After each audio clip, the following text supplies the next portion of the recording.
So here's an article according to Vox. Facebook is finally, they say, banning vaccine misinformation. So Facebook is going to ban vaccine misinformation, they say. Nearly a year into the pandemic, Facebook now aims to take down misinformation on vaccines overall, not just COVID-19 vaccines. So you anti-vaxxers, you better watch out. Facebook is coming for you. You're not allowed to show your information. Now, listen, I'm not an anti-vaxxer, but let me give you a caveat on that. I haven't done any research on vaccines, so I have no idea. I was vaccinated.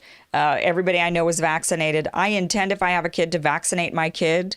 But to be honest with you, I've never done research into vaccines.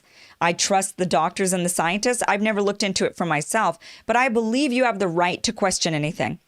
And I believe you have the right to the information from people who are questioning everything. You should be able to hear it. If I want to listen to, if somebody in my friends group on Facebook is a flat earther, I think I deserve to hear why they think their earth is flat. I think that is perfectly acceptable conversation for me to have with this person, is to find out why they believe the earth is flat. Why not?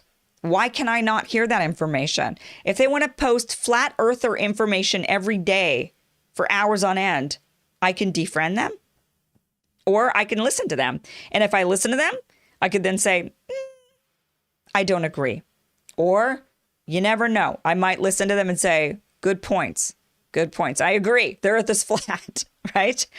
I should have that right. When they censor information, it's not just silencing the person speaking. It's silencing the person listening. It's withholding information to you. It's saying, I don't trust you enough to hear information and to make up your own mind. I think you're an infant, and I think you're stupid. And therefore, if you hear information and you know what? If it's information I don't like, you might end up believing it, and I can't have that because you're so dumb, you might believe it. You're such an idiot, you might believe it. I can't have that. I need to protect you. So the way I'm going to protect you is I'm not going to allow you to even hear the information. If you don't know what's out there, you won't know what you're missing. That's the attitude here. So Facebook is saying they're going to ban all misinformation according to vaccines, which, by the way, this is so dangerous because no science is set in stone. No science is set in stone. Science is forever changing. Things they think are set in stone scientifically end up not being decades or even centuries later. Remember when they thought that the earth was the center of the universe and that everything rotated around the earth? Scientists believe that. That was considered common knowledge. The earth was the center of the universe and everything rotated around the earth until some other scientist came along who, by the way, I think was like potentially almost even burned at the stake, right? Who was it that said, actually, I think the sun is the center of the earth and everything rotates around the sun? And they said, off with your head. They wanted to actually crucify the very person who said, I don't think that the earth is the center of the universe. And they said, oh, how dare you? How dare you say that? So science is even disputable among scientists. So how could they possibly say they know what misinformation is when it comes to science and what isn't? They've changed their minds forever. You know what they said back in the early 1900s? Do you know what they said? They said tobacco was good for you. They actually said tobacco was good for you. I believe the U.S. Surgeon General came out and said, it's good for you. Keep smoking them cigarettes. We now know that is absolutely false. Cigarettes are not good for you. They give you cancer. But back then, common knowledge, they're good for you. Keep doing it. Same thing with wine, right? They say that to us about wine. They say, oh, wine's good for you. Drink up. You know what? 50 years from now, they're going to say, oh, crap. That causes cancer and all kinds of other things. We don't know. I don't know. But the point is that something that's good today is bad tomorrow. Something that's bad today is good tomorrow. We don't know.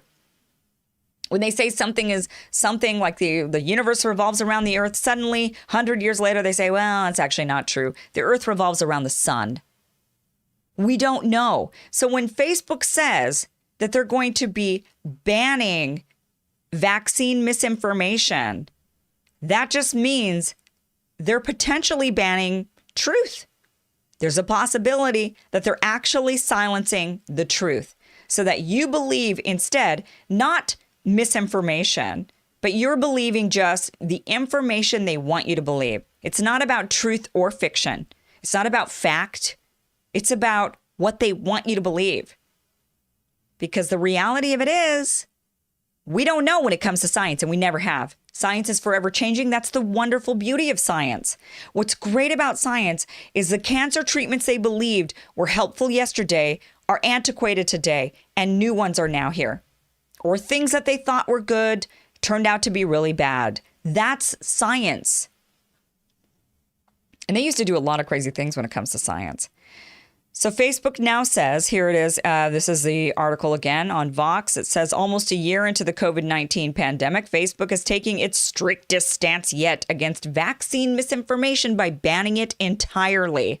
The ban won't just apply to COVID-19 vaccine misinformation.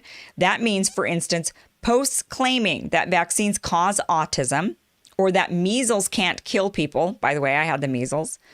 Are no longer allowed on Facebook, so you're not allowed to say these things. At the same time, the platform will also encourage Americans to get inoculated. Oh, so they're going to be pushing their own vaccine information to you. They're going to say, we think you should get inoculated. And will direct people to information about when it's their turn for a COVID-19 vaccine and how to find an available dose. If that doesn't sound like dystopian brainwashing, I don't know what does. If they're going to sit there and say, we're going to ban anything that talks smack about these vaccines. And in fact, all we're going to do is we're going to encourage you to get inoculated and let you know when your number's up. That sounds a lot like a dystopian future that I don't want to live in. And unfortunately, that future is not our future. It's now. So this is really scary, especially considering we don't know anything about the vaccines that are being pushed right now. They are still experimental, and they're not being honest about that. They're not being honest about the fact that these are experimental drugs. I am not against experimental drugs. I think there's a time and a place for experimental drugs, for sure. I think that there are times in your life where you say, crap, I've got this illness, or I don't want to get this illness or whatever, and I'm willing to take this experimental drug to either cure or prevent my illness because the odds are against me. I think that's perfectly reasonable. Perfectly reasonable. But you have to know it's experimental before you go into that and agree to it. And it's only fair to you to know that it's experimental. But they're not telling us that these drugs are experimental. They're instead pushing them like it's fact. And now Facebook is pushing it like it's fact. And it is, in fact, experimental. And in fact, they don't know how effective they are. In fact, Germany stopped they said with the AstraZeneca Oxford vaccine, they said nobody over the age of 60 should get this. They've now said anyone over 60 should not get that vaccine. That's not the fact they were pushing a month ago. They're now pushing that fact today, saying, in fact, you should not get that vaccine if you are over the age of 60. South Africa has now said, we're not even going to give this vaccine out anymore because it's not effective against our new strain of the virus. You've got Denmark saying something similar, like, I don't know, we got the new strain circulating around, so we're not really sure how effective these vaccines are, in fact. So we've got a lot of uncertainty still going on. You've got Israel out there who have vaccinated more people in their country than any other country on earth. Originally, their scientists came out and said, it doesn't look all that effective, actually. It turns out it's not as effective as we hoped. And then suddenly the government backtracked that and said, oh, no. They didn't mean that. It's effective because, by the way, the government did a deal with Pfizer in order to get the vaccine as rapidly as they did to as many of their population as they have. They did a deal. And part of that deal, we don't know about that deal. It's not transparent. They're not letting us in on it. But suddenly the government comes out and says, take that back. It is effective. Stop saying that. And the scientists had to say, oh, okay, I guess it's effective. And then the government is left with, you've seen article after article out there saying, despite the vaccine being very effective in Israel and the data showing that the vaccine is effective, deaths and infections continue to climb in Israel. But it's not the vaccine's fault, even though they've inoculated pretty much all of their elderly who would be the ones dying. Yes, they're still dying, but it's not because of the vaccine. It's effective. It's because people aren't socially distancing is what they're actually trying to say. What's the point of a vaccine? I thought it was so that you didn't have to socially distance. If you've had the vaccine, you should be able to go out and live your life. You're protected. That's the point, right?